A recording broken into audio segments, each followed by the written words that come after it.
Hello guys, আসসালামু আলাইকুম। আপনারা সব ভালো আছেন? আশা করি আপনারা সব ভালো আছেন। তো আপনারা লগে যে ভিডিওটি এখন আমি শেয়ার করবো, এই ভিডিওটা হচ্ছে ইতালি নাপোলি শহরে বাঙালি ভাইদের দোকান।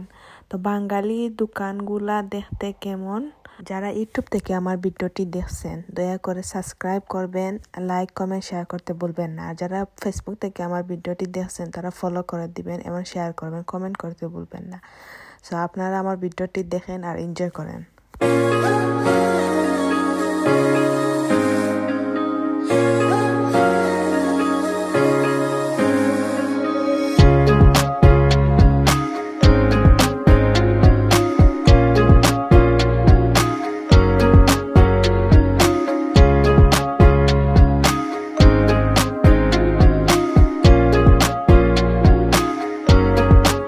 আমার ভিডিওতে অনেক ভুল ত্রুটি হয়ে থাকে, আপনারা ক্ষমার দৃষ্টিতে দেখবেন। আর আজকের ভিডিওটি ছিল এই পর্যন্ত। Tata, bye bye.